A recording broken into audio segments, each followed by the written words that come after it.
Hello, this is Cool History 76. Today we're going to talk about hyperinflation and how it affected the Weimar Republic of Germany. And then we'll look at how it may affect us today in the United States. So, what led up to Germany's hyperinflation was, of course, World War I. They had a lot of deficit spending during the war. In fact, in 1914, Germany had 16% of their total budget was deficit spending. Doesn't sound like too much. Sounds rather benign. By 1918, it had risen to 34% of the total budget was borrowed money. The United States, in 2004, had a deficit of 21%. 21% of our budget was borrowed. So you see, we fall in that Germany's World War I range pretty well. After the war, World War I, Germany continued deficit spending. And of course, at some point, people don't lend you the money, and you need more money, so you have to print it. And printing money leads to inflation. That's what does that. So what does America's deficit look like right now?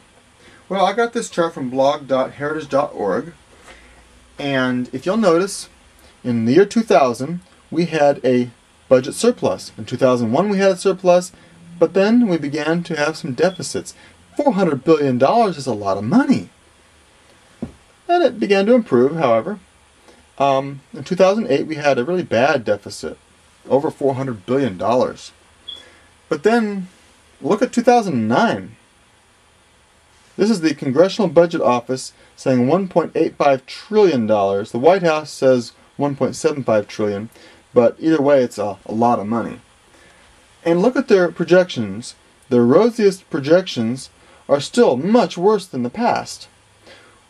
And it just gets worse according to the Congressional Budget Office. So with these kind of deficits, where's the money going to come from?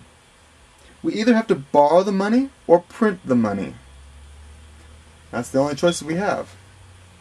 Germany also had huge reparations to pay to the Allied forces because the Allies blamed Germany for the war, and they were not expected to pay back all of the money they owed the Allies until 1989.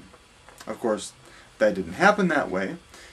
Because of a lot of things. Like, for instance, in 1932, President Hoover put a moratorium on reparation payments because of Germany's terrible economy.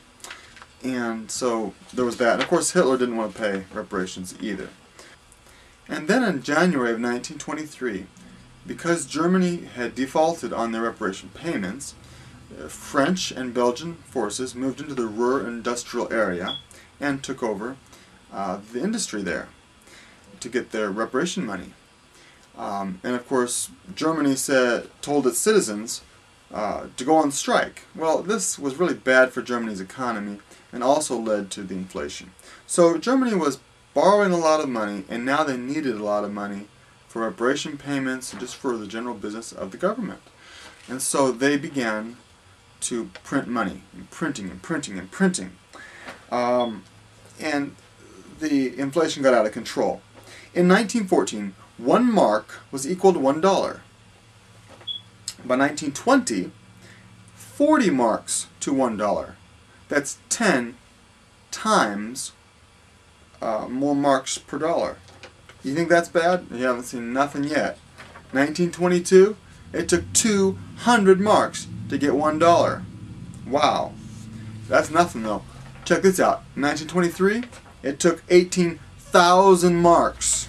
18,000 marks. We went from 4 marks to 18,000 marks. Is that as bad as it's going to get? No, no, no, no. Hyperinflation knows no end, no limit. In fact, until of course it completely crashes, but in November 1923, $4.2 trillion. With a T, trillion. Did you get that? By November of 1923, it took $4.2 trillion to buy one US dollar. Now, that's a lot of money. That's a lot of money.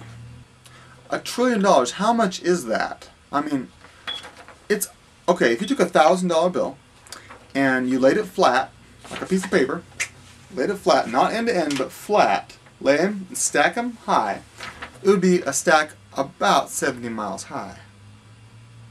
70 miles high. $1,000 bills. Or marks. Could you imagine? $4.2 trillion? Well, it happened.